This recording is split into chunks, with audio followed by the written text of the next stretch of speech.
Attend பண்ணாங்க. Hello அப்படின்னாங்க. நீங்கள் சொன்னீங்க ஹாப்பி பர்த்டே தப்பனா அவனே அவங்க சொன்னாங்க தேங்க்யூ ரிக்கி, உங்களோட மேஜிக் ஷோவை எங்கள் வீட்டுக்கு வந்து நடத்தி கொடுக்க ஒத்துக்கிட்டதுக்கு ரொம்ப தேங்க்ஸ் அப்படின்னாங்க. நீங்கள் சொன்னீங்க எனக்கு தேவை பணம், நான் ஒரு ஷோ பண்ணால் என்ன பேமெண்ட்டு கிடைக்குமோ அதை விட 2 மடங்காக நீங்கள் கொடுக்குறேன்னு சொன்னதுனால தான் நான் இதை பண்ணவே ஒத்துக்கிட்டேன். உடனே நான் உங்களுக்கு கால் பண்ணது காரணமே நம்ம பிளானில் ஒரு சின்ன சேஞ்ச். என்ன இருக்கு எனி ப்ராப்ளம் அப்படின்னு கேட்டாங்க. நீங்கள் சொன்னீங்க நத்திங், நான் என் பொண்ணுக்கிட்ட அந்த குழந்தையோட மாஸ்கை போட்டு ஆல்ரெடி நான் அவளை பாக்ஸ்குள்ளே உட்கார வச்சுருவேன். நான் அந்த குழந்தைய பாக்ஸுக்குள்ளே கொண்டு போன அடுத்த நிமிஷம் என் பொண்ணு அவள் முகத்தில் மயக்க மருந்தை ஸ்ப்ரே பண்ணுவான். அப்போ அந்த குழந்தை மயக்கமாயிடும். நான் பாக்ஸை திறக்கும்போது என் பொண்ணு வெளியே வருவாள். இப்படி தானே நம்ம பிளான் பண்ணியிருந்தோம்.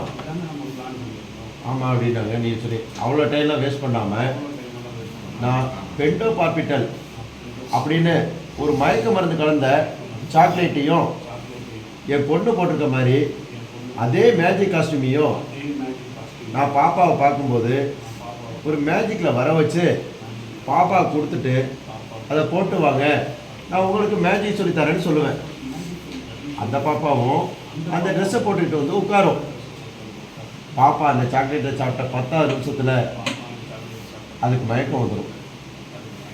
நான் சொன்னாங்க ஐயோ அப்புறம் எப்படி அப்படின்னு கேட்டாங்க. வெயிட் நான் மேஜிக் ஷோ ஆரம்பித்த 5வது நிமிஷத்துலேயே பாப்பாவை கூப்பிட்டு மேஜிக் சொல்லித்தர மாதிரி நேரத்தை கடத்துவேன். கரெக்டாக 9வது நிமிஷத்தில் பாப்பாவை அந்த பாக்ஸுக்குள்ளே அனுப்பிடுவேன். அனுப்பின மறு நிமிஷமே அந்த பாப்பா மயக்கமாயிடும். நான் ஒரே நிமிஷத்தில் பாக்ஸை திறப்பேன். என் பொண்ணு பாக்ஸோட பாட்டத்துலேருந்து வந்துடுவாள். இப்போ என் பொண்ணை உங்கள் வீட்டு குழந்தையா அவங்க முன்னாடி நிற்பான். நானும் கடைசியாக ஒரு மேஜிக்கை காட்டி முடிச்சிருவேன். அப்போ எல்லாரும் என் மேஜிக்கில் மெய்மறந்து போயிருப்பாங்க. அவங்க என்னை பாராட்டி கிளாப் பண்ணும்போது அப்படியே நானும் அங்கேருந்து கிளம்பிடுவேன். இதுதான் பிளான். ஓகேவா?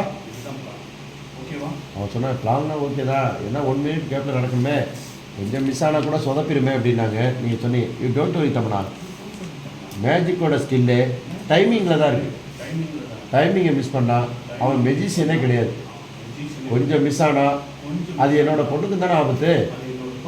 அதனால் நான் ரொம்ப கேர்ஃபுல்லாக பண்ணுவேன். அவன் சொன்னான் நீ பண்ணிடுவேன்னு எனக்கு தெரியும், அப்புறம் ஒரு விஷயம் அப்படின்னாங்க. நீங்கள் கேட்டீங்க என்ன தம்பனா ஒன்று இல்லை, இன்னும் இப்படி ஒரு பிளானை போட்டது காரணமே ருத்ரான ஒரு மந்திரவாதி ஒரு விஷயத்தை டவுட் பண்ணதுனால தான், அது கிளியர் பண்ணதான். என்னோடய சந்தேகம் உண்மையானா நீங்கள் கொடுக்குற அந்த மயங்க மருந்து கலந்த சாக்லேட் அந்த குட்டி சாத்தா வாங்காதே அப்படின்னாங்க. ஷாக்கா நீங்கள் பாருங்கள் என்ன சொல்கிறீங்க தம்பனா, உங்களோட சந்தேகம் தான்டா, முதல்ல அதை சொல்லுங்கள். அது நீங்கள் கொடுக்க போகிற சாக்லேட்டை வாங்குதா இல்லைங்கிறது தெரிஞ்சிடும். அது வாங்கலைன்னா என்னோட சந்தேகம் சரி அப்படின்னாங்க. சரி அந்த விஷயம் தான் என்னென்னு சொல்லுங்களேன். இல்லை ரிக்கி அது ஷோ முடிஞ்சதை நான் சொல்கிறேன் அப்படின்னாங்க. நீ சொல்லி சரி ஓகே இன்னும் 10 நிமிஷத்தில் நான் அங்கே இருப்பேன். சரி வச்சுறேன். அப்படியே பாப்பாவை பார்த்தீங்க சிரிச்சிங்க. ஓகேவா? பாப்பா பாப்பா பாப்பா அவர் இப்படிங்கும் போது நீ